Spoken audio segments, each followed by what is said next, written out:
Hi everyone, Jessica Morales joining you by Zoom. I have the pleasure of being joined by Mr. Alex Gonzalez, the president of Nora Neptune. We also have Lambert Gonzalez, he's the director of operations there, and Robert Berry joining us, the president of Petrotech Consultants. Thank you all for joining us, gentlemen. Thank you. Jessica.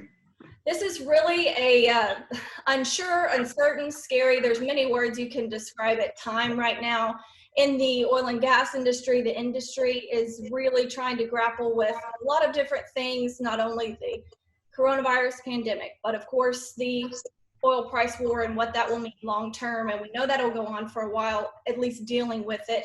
Alex, I want to start off by talking to you really. You have a product.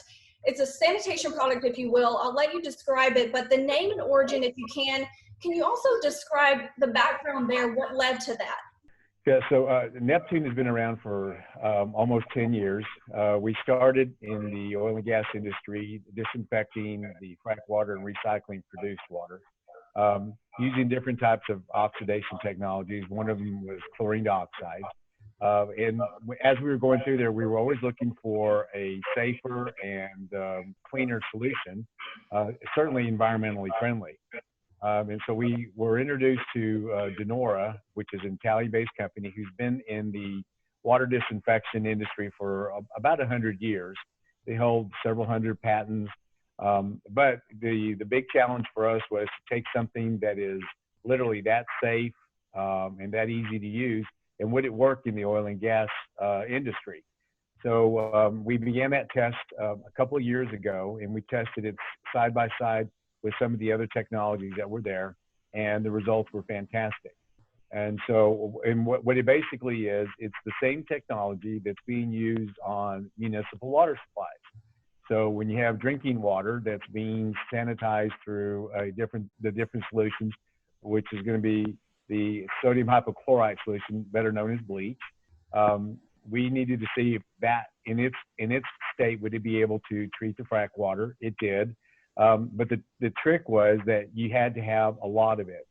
So we worked with Nora and we built these, they're basically mobile bleach factories, and they're capable of making up to 25,000 gallons a day of sodium hypochlorite. And so on a frac pad, we'll sit there and we'll inject it into the working tanks and it'll disinfect.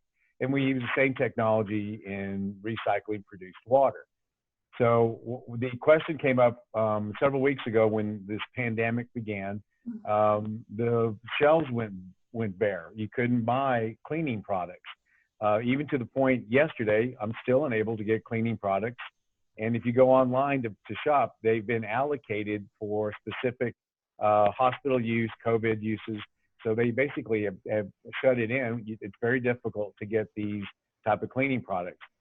So we ran it by Nora and said, well, why couldn't we use the same technology, come back and basically make the sodium hypochlorite and make it available for different people for distribution. We're not allowed to sell it per the gallon. So what we were able to do is we worked with several of the counties, the sheriff down in Fort Bend. We worked with Del Rio, the county judge, Lewis Owens, and the county judge, and he was in Del Rio. And then we worked with Eagle Pass, which is Maverick County. And we're currently on location right now in Webb County in Laredo. And their theory was, well, why don't you make the sodium hypochlorite? We'll take that sodium hypochlorite, we'll dilute it, and then we will make it available. We'll distribute it to our citizens so they can go and they can use it to spray on surfaces in that direction. You know, our official word to them was, listen, we're not registered to do it that way. We were set up to work on frac pads. But you know, the CDC has come back and said that bleach is an effective method to control bacteria and viruses. It is sodium hypochlorite that we're making. It is in a low concentration level. It's 0.8. It's going to be 0.8%. So it's not even a full percentage. And so we are able to provide it to them. They dilute it and then they distribute it. And the response has been fantastic. Lambert, with being the director of operations, can you touch on this a little bit for me? You know, no doubt you're part of this decision and this process to do this, I imagine.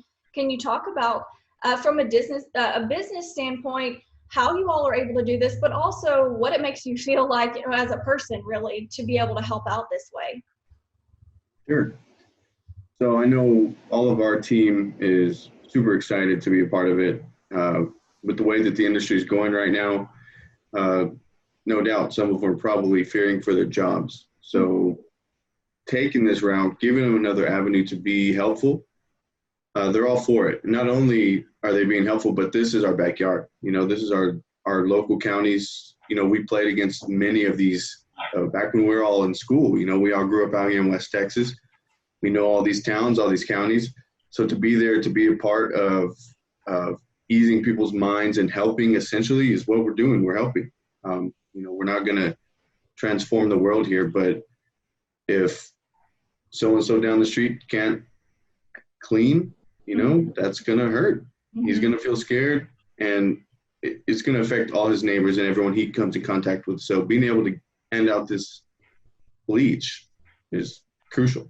Can I talk a little bit to you, Robert, about helping get this message out? I guess, you know, what has it been like for you to know, wow, the energy industry is such a big part of our world, but then now we see this with so many people that are just unsure what to do and how this helps them. Well, first of all, it makes you feel great to be able to help out the community.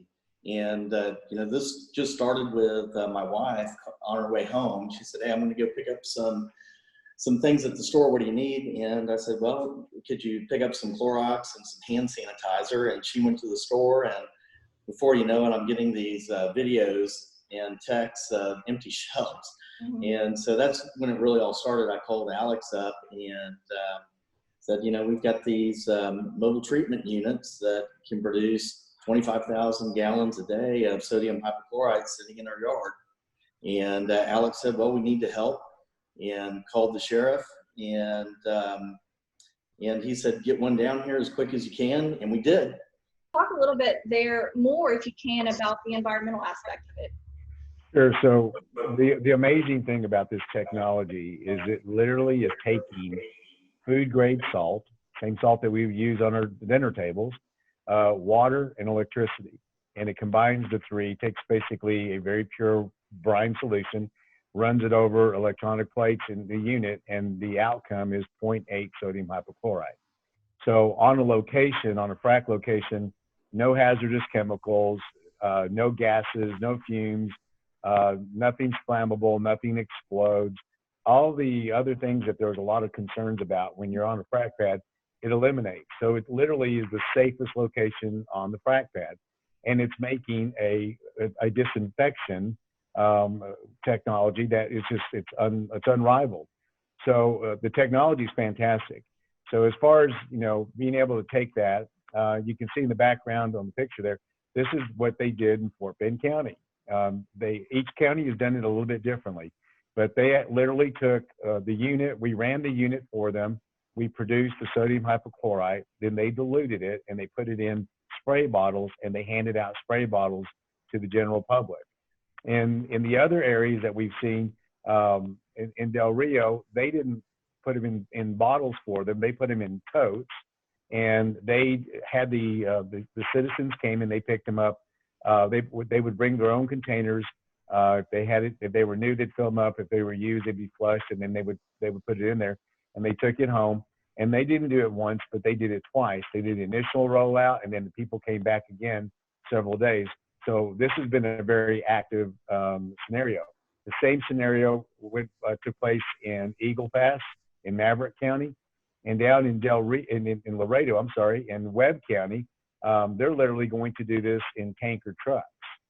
So you're still kind of ruggedized. Here's this unit that can make 25,000 gallons a day, diluted. Basically, you're providing up to 100,000 gallons a day of a solution, and they basically are able to sit there, and they're going to have distribution locations all over the city. Is there a charge for the product when people are coming to pick it up? No, the counties are providing it to them at no cost. So people come and they get, this is a no-cost solution. The counties are planning to go back, and they know that this is a disaster. It's a national, it's a declaration of emergency for the state of Texas. So there are going to be funds that they're going to go back and they're going to recover whatever funds they're going to do and go in that direction. And we're there, our guys are there to run the machine, make sure everything's working and in operation. It really is an extremely safe and clean method. Obviously, everybody's taking precautions to make sure that, we keep distances from everything, but the sodium hypochlorite will be generated in all those locations. Wow, that's incredible. So right now, I know we're taking everything day by day. Is that what you all are doing too? Helping how you can every day, and then I guess the plan is to move back to being, at the well site, if you will, or at the frac site? Yes, eventually that's, once this is all over, in the same technology, we are still on location. We are still doing what we do and what we've done. And we have a fleet of equipment. A lot of the equipment has come back as the fracs have slowed down to a near halt. But we have some locations that are still working, and we're going to continue to do that. But the same information that has been provided for our Texas border has been provided nationwide. And this is all, it is a day-to-day process. Everything changes so quickly every day. Obviously we're working on taking care of Texas, but we know the situation in New York. We know what's going on in Louisiana. These units are mobile, so they literally are able to be transported. They get to location, they're rigged up in 15 minutes, and they're ready to start operating. So it's a very fast and easy process. And as we're seeing right now on the Texas border, you're going from Del Rio to Eagle Pass to Laredo, and then we're going to come back up against the border. So this unit can be moving back and forth wherever it needed to go, wherever it made the most sense to be used.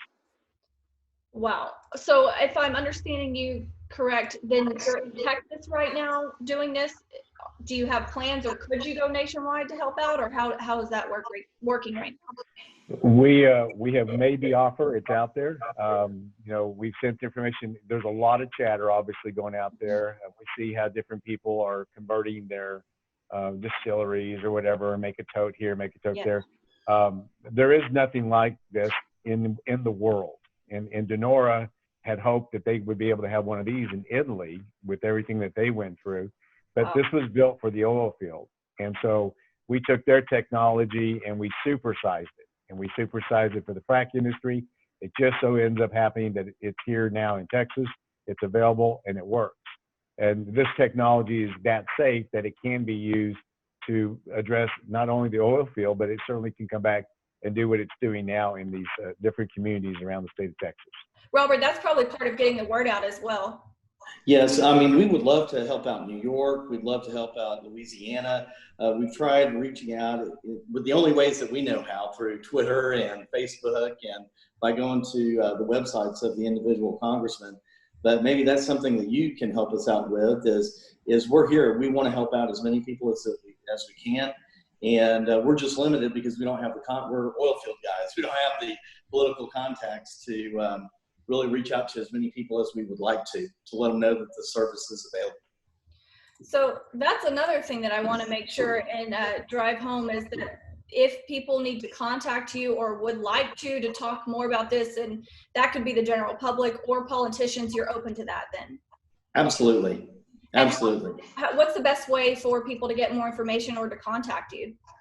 Yeah, I would just call at this point. The beauty of this technology, it only takes one person to completely operate the unit. It's that safe. It runs literally on automatic. We are being provided a water source. They bring us the water, whether it either be a fire hydrant or a water truck, and then we have a mobile generator to provide the electricity. So it's that easy to set up and go. It's kind of ironic that the oil field is saving lives. This is an oil field unit that has been retrofitted back. Basically, we just turn the direction back on the general public, and it is saving lives if you think about how it's working. But it's such a safe technology. It's effective in the oil field, and it's doing this on the other side. This was a picture that I took with my drone towards the end of the day, and the line was actually smaller than it had been, but this was all day long. This line was at least this long, all day long. And these are just citizens coming in to pick up the spray bottles, sign the little personal release, and get a small label, SDS, telling them what's in it and the general safety hazards of, contact if you drink it or get in your eye. But after that, they take it home and they can spray their floors, hard surfaces. This is perfect for for the police departments to clean out the back of their squad cars, to spray down jails. You know, these are large areas that you would need to use and waste lots of store-bought bleach. And why would you want to waste it there when you want it for your home and for your person? So to be able to make this quantity of bleach is what's really, really effective here. I know down in Fort Bend County, they're just giving it out and using it everywhere, giving it to churches, to the neighboring PDs, to homeless shelters. Everybody's getting some of this because there's large areas that just need to be cleaned. Yeah, one of the interesting. Go ahead. Yeah, one of the interesting things was the Federal Detention Center in Harris County. They came to pick up a lot of our sodium hypochlorite, and also Sheriff Gonzalez. He sent his crew over to pick up our sodium hypochlorite because they had their first confirmed case of COVID-19 in their jail. That's what I was going to say. It's very telling to see the cars wrapped around and to see the site. And I think it looks like the trailer there, I think that you were mentioning, Alex, is probably where it's all done out of. That's Yes, correct. sir. So you can see from the oil field, and you can see the background where we are. That's the typical layout that we have on any of our fracs. And so you can take it from the frac location straight into, now I got a distribution of where I'm going to fill up my totes, to the point where now the people are getting handed out a product that they can go do what the counties are encouraging them to do. Thank you, gentlemen. We really appreciate you joining us. Thank you for the hard work that you're doing, and be safe out there taking this day by day. Thank you very much. Thank you. You're very welcome.